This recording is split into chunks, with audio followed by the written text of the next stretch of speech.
morning and welcome to Health Talk, sponsored by Mon General Hospital.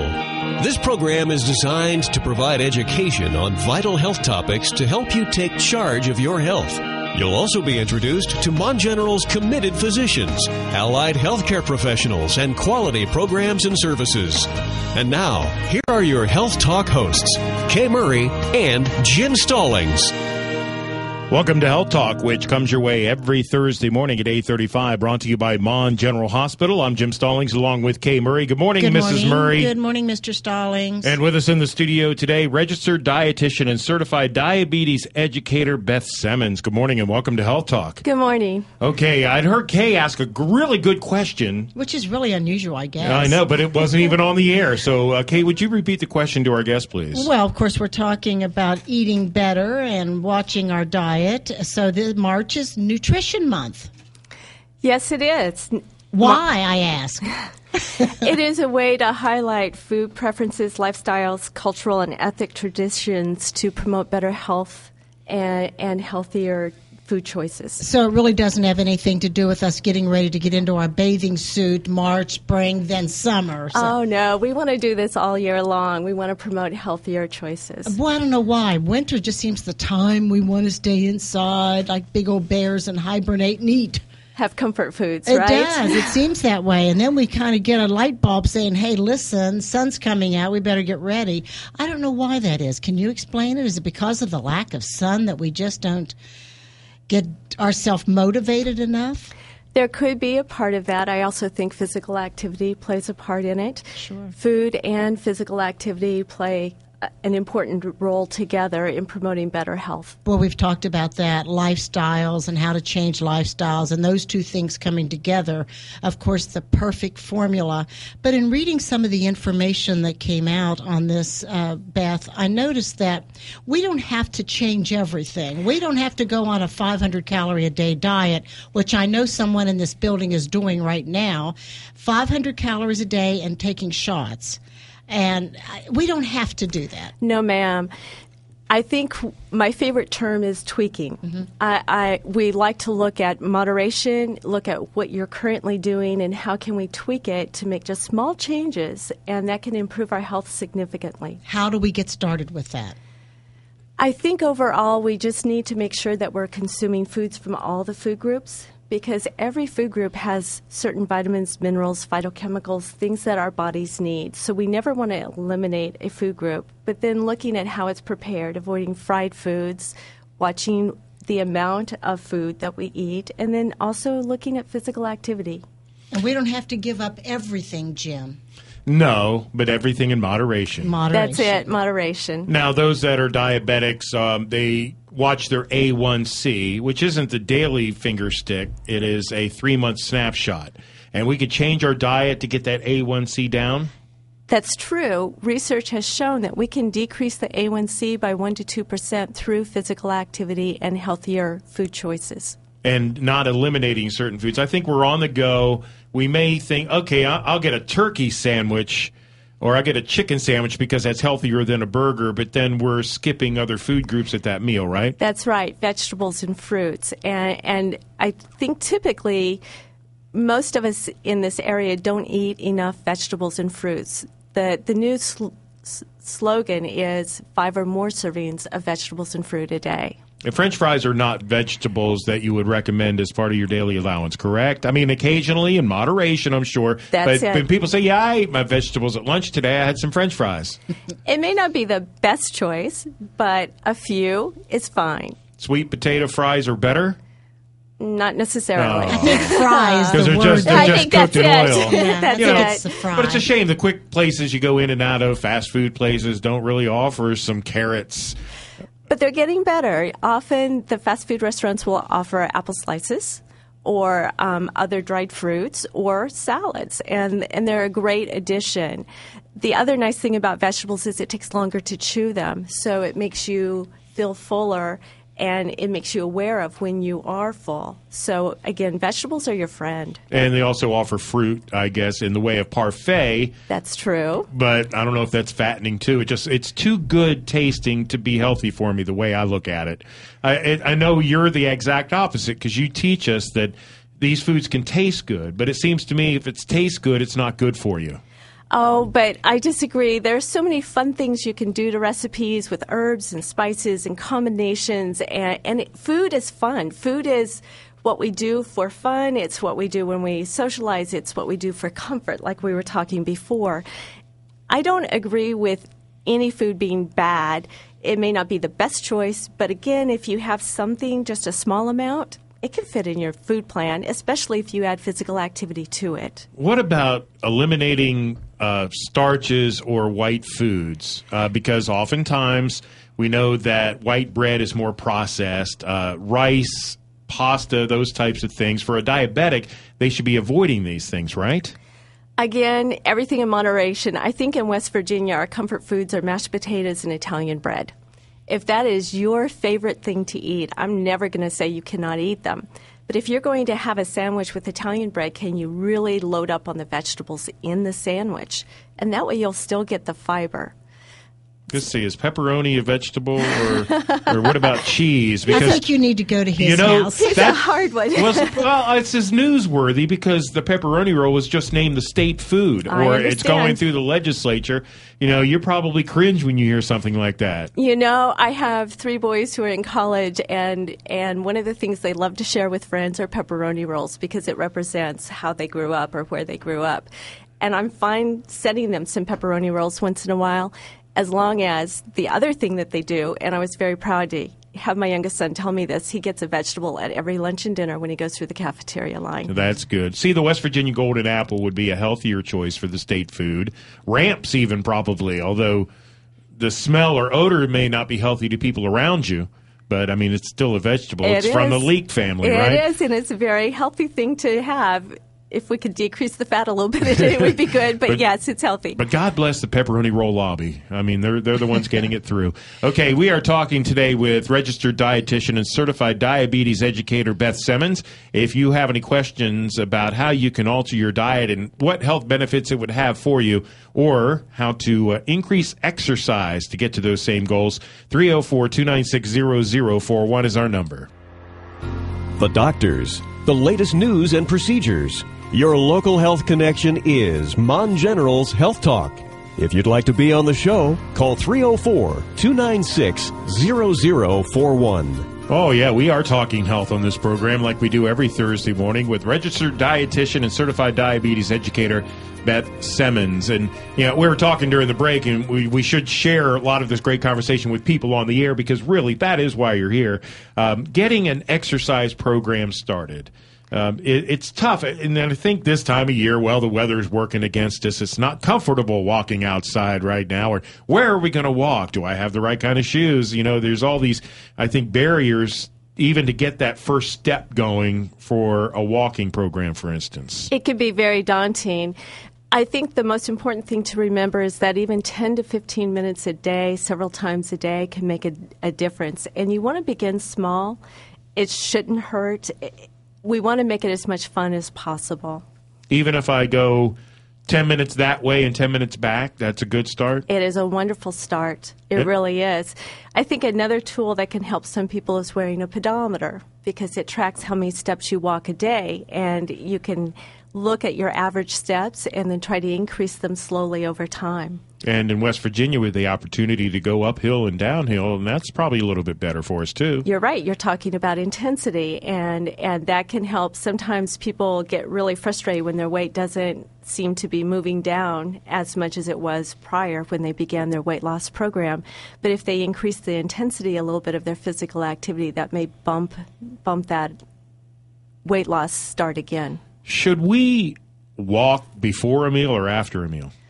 I get that question a lot of times, and to me, physical activity is so important. Why do I want to restrict that? I just want you to be out there and be physically active. It's so hard to fit it into our daily plan. We are so busy, and the kids have activities, and work is crunching into our time, and then we get home and we're exhausted. So why would we want to limit the time that you are physically active? Just be physically active. That's the important thing. With our busy schedules, we have to determine whether or not we can do away with Jeopardy at 7 o'clock or not, or Wheel of Fortune at 7:30.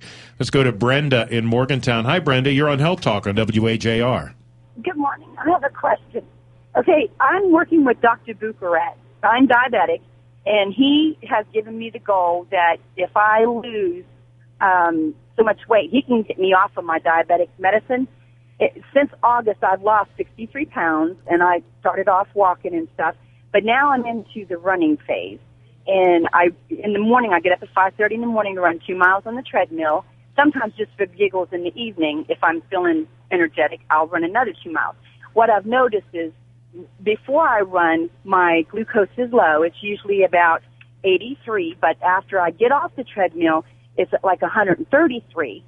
Why is this happening? And I'll hang up and listen to your answer. And congratulations, Brenda, on that weight loss. Great. That's just great news. I was going to say the same. Congratulations on your weight loss and on your physical activity. And your question is a great question. So what you're asking is your glucose is lower before the physical activity, but after your physical activity, it goes up.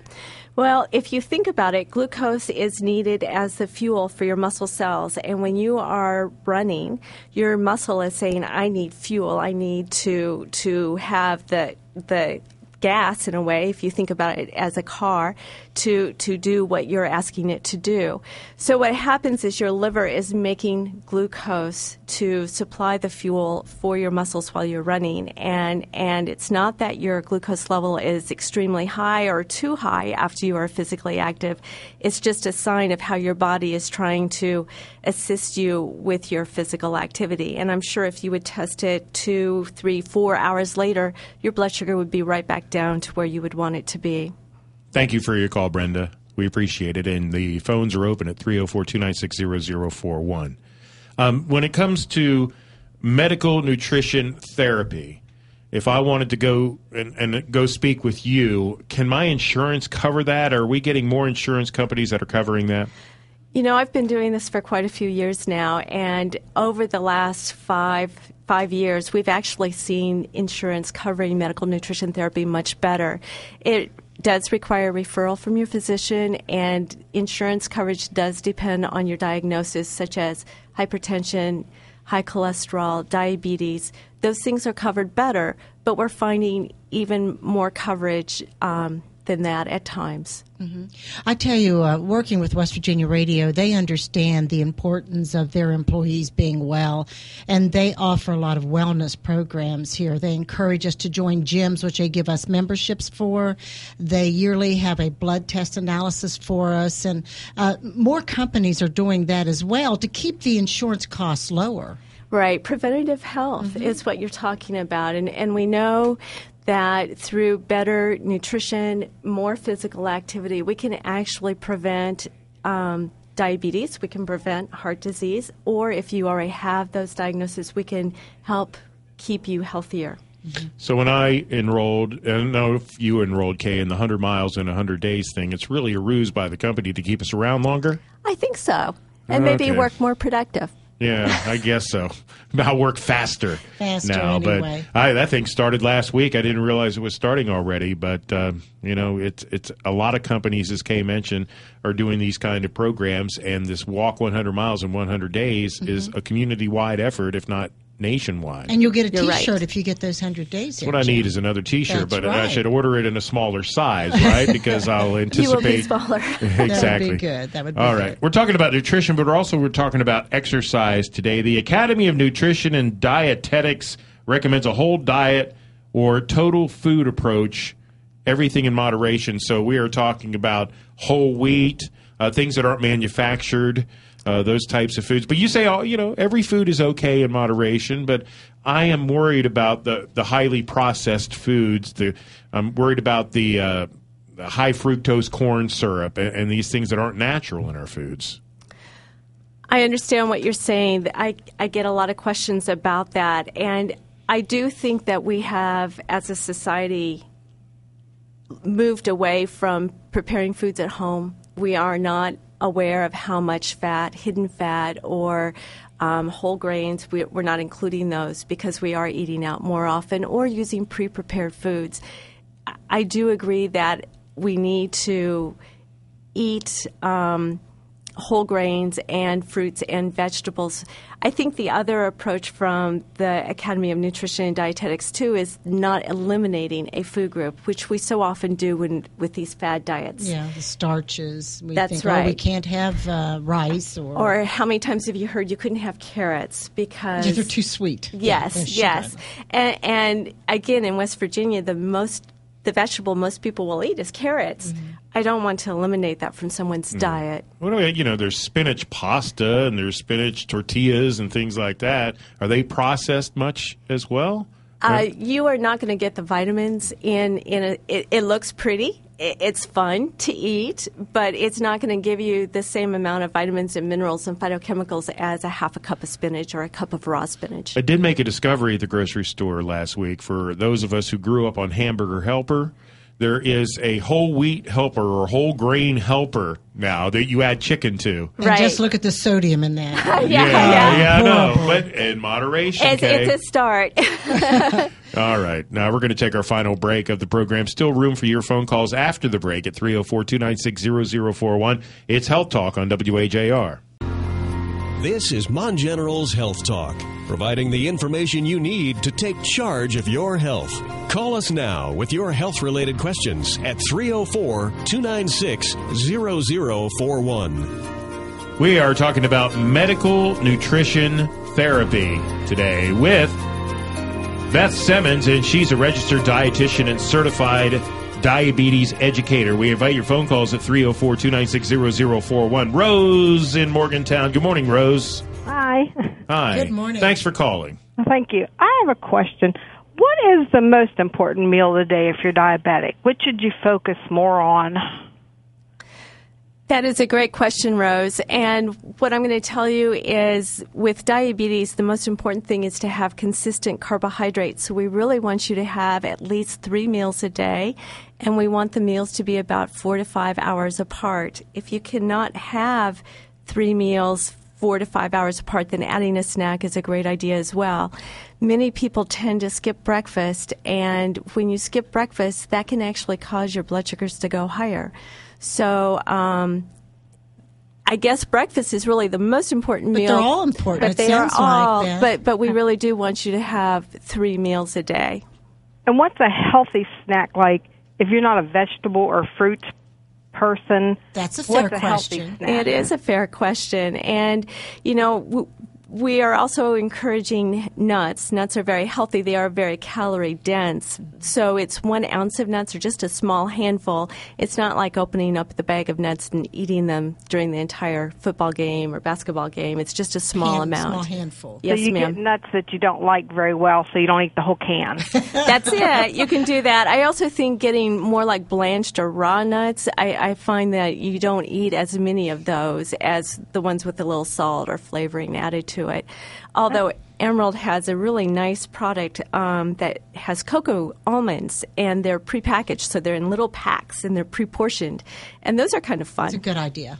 Are they like 100-calorie packs or? I don't know if it's 100 calories, but it's like 1 ounce of nuts in a small package, and again, they have cocoa powder on them, so anything with chocolate's kind of fun. It's a woman's dream. That's right. My wife and I both love cashews. Is it fair that when we get a can of mixed nuts that she will go through and eat all the cashews only and Just leave me with say yes none? to this, Beth, because when it's Sue, she deserves anything she gets for living with him. Okay, So. I will say yes. All right. She's the angel. That's right. Where's a good place to go to learn more information on guidelines as far as nutrition and exercise go? I think any time on the internet, you want to make sure you go to a website that says .edu, meaning education, or .gov.